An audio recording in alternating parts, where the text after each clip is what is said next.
কিছু মানুষ কোনোদিন তোমার গুরুত্ব বুঝতে পারবে না, সেদিন বুঝবে যেদিন তুমি সেই মানুষটার জীবন থেকে দূরে সরে আসবে। আসলে হারিয়ে ফেলার পরই তার আসল মূল্য বোঝা যায়।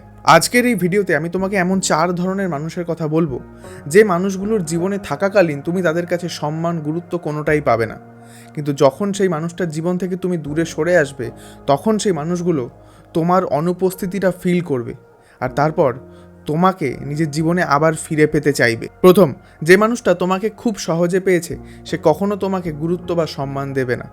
তোমাকে পাওয়ার জন্য সে কোনো খাটনি করেনি, সেই কারণে সে তোমাকে হেলাফেলা করছে, তোমাকে টেকেন ফর গ্র্যান্টেড নিয়েছে। সে ভাবছে তোমার সাথে যেমনই ব্যবহার করা হোক, অপমান করা হোক, অবহেলা করা হোক, খারাপ কথা বলা হোক, তোমাকে ইগনোর করা হোক, তুমি তার জীবনে থেকে যাবে। কিন্তু তার এই ভুল ধারণাটা যখন তুমি ভেঙে দেবে, যখন তুমি সেই মানুষটার থেকে নিজেকে দূরে নিয়ে আসবে, একটা ডিস্টেন্স ক্রিয়েট করবে, তখন সেই মানুষটা তোমার অনুপস্থিতিটা ফিল করবে। তখন সে বুঝবে যে সে কী হারিয়েছে, আর তখন সে তোমার কাছে আসবে আর তোমাকে অনুরোধ করবে যেন তুমি তার জীবনে আবার ফিরে আসো। তখন তোমাকে সিদ্ধান্ত নিতে হবে যে তুমি সত্যিই সেই মানুষটার জীবনে আবার ফিরে যেতে চাও, নাকি সেই দূরত্বটা বজায় রেখে তার জীবন থেকে আরও বেশি দূরে সরে আসতে চাও। দ্বিতীয়, যে মানুষটা তোমার জন্য লয়াল নয়, সেই মানুষটার কাছে তুমি কখনো সম্মান গুরুত্ব কোনোটাই পাবে না, বরং সেই মানুষটা তোমাকে ঠকাবে। অর্থাৎ যখন তুমি ঠকে যাবে তখন তুমি সেই মানুষটার জীবন থেকে দূরে সরে আসবে। তারপর কখন সেই মানুষটা তোমার গুরুত্ব বুঝতে পারবে জানো? যখন তাকে কেউ একইভাবে ঠকাবে, আর তাকে ঠকতেও হবে, কারণ কর্মা সবাইকে তার রিটার্ন অবশ্যই দেয়। তাই যখন সেই মানুষটা ঠকবে তখন সে তোমার কথা মনে করবে যে সত্যি তো সেই মানুষটা আমাকে কত ভালোবাসতো, আমি তাকে ঠকিয়েছি। আর তখন সেই মানুষটা তোমার কাছে আসবে, তোমার হাতে পায়ে ধরে আবার সে সম্পর্কটাকে ঠিক করার কথা বলবে। অর্থাৎ যখন তুমি তার জীবনে ছিলে, তাকে ভালোবেসেছো, তখন সেই মানুষটা তোমার গুরুত্ব বুঝতে পারেনি। গুরুত্ব কখন বুঝতে পারলো? যখন তুমি তার জীবন থেকে দূরে সরে গেলে আর সেও অন্য একটা মানুষের কাছে ঠকলো। তৃতীয়, অন্যের কথা শুনে যে মানুষটা তোমার সাথে খারাপ ব্যবহার করছে, সেই মানুষটা একদিন তোমার কাছে ফিরে আসবে এবং তোমার কাছে ফিরে এসে তোমাকে আবার নিজের জীবনে থাকার জন্য অনুরোধ করবে। বাইরের লোকের কথায় যে মানুষটা তোমাকে ভুল বুঝবে, তোমার সাথে ঝগড়া করবে, তোমাকে খারাপ কথা বলবে, সেই মানুষটা তো তোমাকে বোঝে না, কিংবা তোমাকে বোঝার চেষ্টা করে না।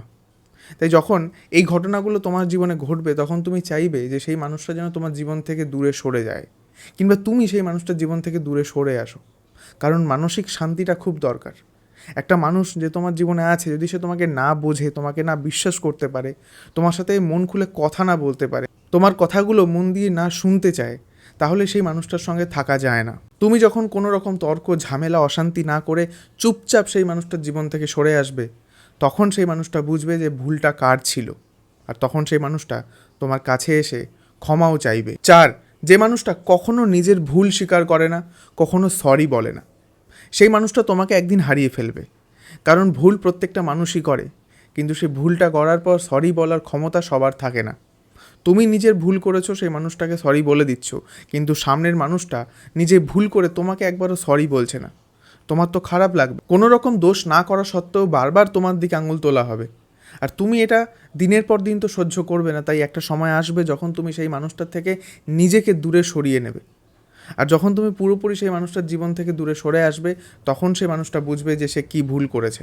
তখন তার মনে হবে একটা সরি বলে দিতাম, একবার ক্ষমা চেয়ে নিতাম, নিজের ভুলটা একবার স্বীকার করে নিতাম, তাহলে সম্পর্কটা এইভাবে নষ্ট হতো না। কিন্তু ততক্ষণে হয়তো অনেক দেরি হয়ে গেছে। ভিডিওটা ভালো লাগলে অবশ্যই কমেন্ট করো, শেয়ার করো এবং লাইক করে দিও। আর তোমার জীবনেও যদি এমন কোনো মানুষ থেকে থাকে যাকে তুমি খুব ভালোবাসতে, তার জীবনে ছিলে, কিন্তু তারপরেও সে কখনো তোমাকে গুরুত্ব দেয়নি, সম্মান করেনি, আর তুমি বাধ্য হয়ে তার জীবন থেকে দূরে সরে এসেছো, তবে নিজের দিকে কখনো আঙুল তুলো না।